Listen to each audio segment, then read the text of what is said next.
Libre office बेसको spoken ट्युटोरियलमा स्वागत छ। यो ट्युटोरियलमा हामी यी कुराहरू कसरी गर्ने सिक्छौं।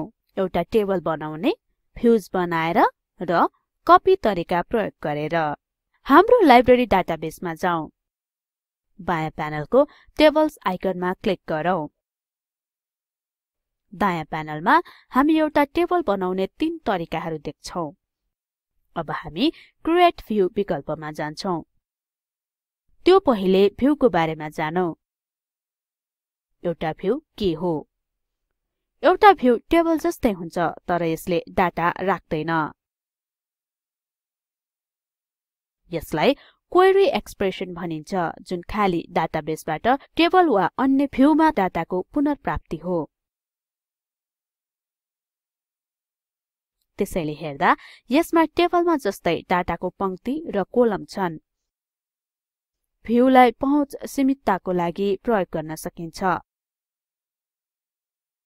वा मूल टेबलको कोलम वा पंक्तिका डाटाको संरचना र नामहरू लुकाउन सकिन्छ।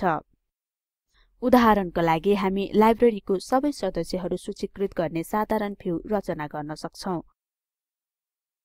र हाम्रो गोपनीयता कायम राख्न फोन नम्बर खाली छोड्न सक्छौं। यहाँ मूल टेबल मेम्बर्स हुन सक्ने छ। लाइब्रेरी डाटाबेसका अन्य प्रयोगकर्ताले यो भ्यू प्रयोग गर्न सक्छन्, तर मेम्बर्स टेबल होइन। यसरी हामी सदस्यहरूको नाम मात्रै देख्छौं, तर तिनीहरूको फोन नम्बर देखिदैन। ल मुख्य बेस विन्डोमा जाउँ र त्यो भ्यू रचना गरौँ। दायाँ प्यानलको क्रिएट भ्यूमा क्लिक गरौँ। हामी भ्यू डिजाइन नामक एउटा नयाँ विन्डो देख्छौं। यसले एड टेबल्स भन्छ। मेम्बर्समा क्लिक गरौँ र यो पपअप विन्डो बन्द गरौँ। अब हामी भ्यू डिजाइन विन्डोमा छौं र मेम्बर आइडी र नेम फिल्डमा दोहोरो क्लिक गर्नेछौं। आइडी फिल्ड थप्नु सधैं उपयोगी हुन्छ, किनकि यसले यो भ्यूलाई अन्य सम्बन्धित टेबलहरुमा जोड्छ। उदाहरणको लागि बुक्स इश्युड टेबल। हामी चाहे अनुसार यसमा फंक्सन मापदण्ड थप्न र क्रममा राख्न सक्छौं, तर अहिलेको लागि हामी सदस्यहरूको नाम आरोही क्रममा राख्छौं। यसको लागि तलको खण्डको नेम कोलम मुनिको सर्ट रोको खाली सेलमा क्लिक गरौँ अनि एसेन्डिङमा क्लिक गरौँ। हाम्रो पहिलो भ्यू सेभ गरौँ।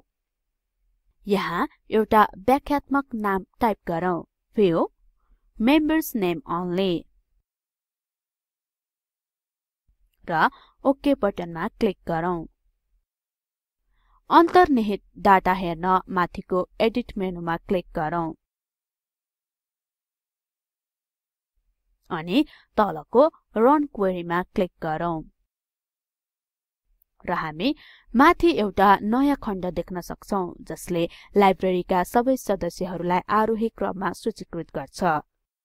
याद गरौँ, हामी कुनै फोन नम्बरहरू देख्दैनौं र त्यहाँ हाम्रो साधारण भ्यू छ। हामी हाम्रो आवश्यकता अनुसार भ्यूहरू बनाउन र डिजाइन गर्न सक्छौं। अर्को विषयमा जानु पूर्व यहाँ एक कार्य रहेको छ। बुक्स इश्युड टु मेम्बर्स को एउटा भ्यू बनाउनुहोस् र खाली चेक्ड इन नगरिएका पुस्तक मात्र समावेश गर्नुहोस्। भ्यूमा तलका फिल्डहरू उल्लेख गर्नुहोस्: book titles, member names, issue date र रिटर्न डेट। भ्यूको नाम view list of books not checked in दिनुहोस्। ल अब कपी तरिकाले टेबलहरू रचना गर्न सिकौं। यदि हामीलाई टेबलको संरचना समान बन्दैछ भन्ने थाहा छ भने यो एकदम सरल तरिका हो। यसको लागि मानौ हाम्रो लाइब्रेरीमा डीभीडी र सीडीहरू छन् र हामी यो डाटा नयाँ मिडिया नामक टेबलमा भण्डार गर्न सक्छौं। उदाहरण एउटा सीडी वा एउटा डीभीडी को शीर्षक वा एउटा प्रकाशन वर्ष हुन सक्छ। एउटा अडियो र भिडियो छुट्याउन हामी एउटा मिडिया टाइप फिल्ड सुरु गर्ने छौं। अब बुक्स टेबलमा लगभग समान फिल्डहरु भएकोले हामी बुक्स टेबल कपी पेस्ट गर्न सक्छौं र हामी प्रक्रियामा फिल्ड र टेबलको नाम पुनः दिन सक्छौं कसरी हामी हेर्नेछौं मुख्य बेस विन्डोमा जाउँ यहाँ बुक्स टेबलमा राइट क्लिक गरौँ र हामी कपी अप्सन देख्नेछौं यसमा क्लिक गरौँ र यसमा राइट क्लिक गरौँ यहाँ विविध विकल्पहरु भएको याद गरौँ त्यहाँ पेस्ट र पेस्ट स्पेशल छ हामी एउटा विशेष फर्मेटमा कपी र पेस्ट प्रयोग गर्न सक्छौं सम्भावित फर्मेटहरु फर्मेटेड टेक्स्ट एचटीएमएल वा एउटा डाटा सोर्स टेबल हुन् त्यसैले हामी डाटाबेस टेबल यहाँ छान्न सक्छौं अथवा हामी राइट क्लिक मेनुबाट पेस्ट छान्न सक्छौं यसले एउटा विजार्ड खोल्छ र यो विन्डोमा हामी पहिले टेबल नेममा मेडिया लेखेर हाम्रो टेबलको पुनः नामाङ्करण गर्छौं यो विकल्पमा हामी डेफिनेसन एन्ड डाटामा क्लिक गर्नेछौं नेक्स्ट बटनमा क्लिक गरौँ अर्को विन्डोमा हामी कोलमहरु थप्नेछौं यो प्रदर्शनीको लागि बुक आइडी टाइटल र पब्लिश इयर छानौं अब हामी यी बायाँका फिल्डहरु छान्नेछौं र तिनीहरुलाई दायाँ सार्न एउटा एरो भएको बटन प्रयोग गरौँ र नेक्स्ट बटन क्लिक गरौँ अर्को विन्डोमा हामी हाम्रो कोलमहरु देख्छौं यहाँ हामी फिल्डको नाम पुनः दिन सक्छौं र तिनीहरुको डाटा टाइप बदल्न सक्छौं हामी बुक आइडीलाई मेडिया आइडीमा पुनः नामाङ्करण गर्छौं र हामी क्रिएट बटनमा क्लिक गर्नेछौं मुख्य बेस विन्डोमा हाम्रो नयाँ मेडिया टेबल छ एउटा नयाँ मेडिया टाइप थप्न टेबल सम्पादन गरौँ जसले अडियो वा भिडियो जानकारी राख्नेछ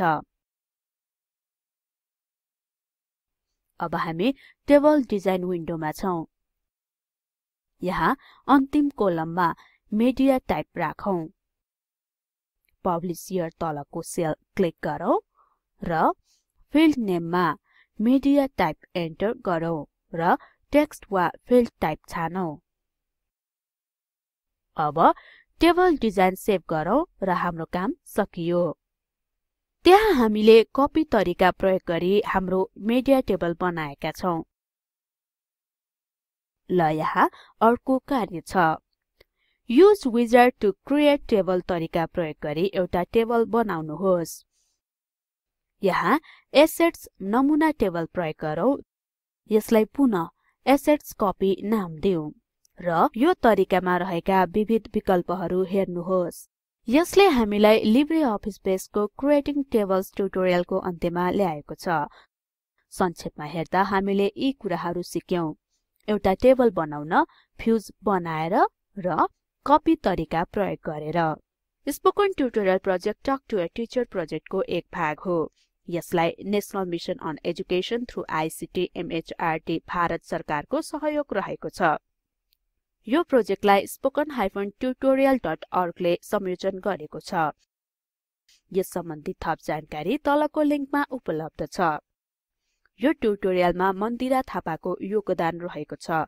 र सर्वशिक्षाबाट म मन्दिरा बिदा हुदैछु सहभागिताको लागि धन्यवाद नमस्कार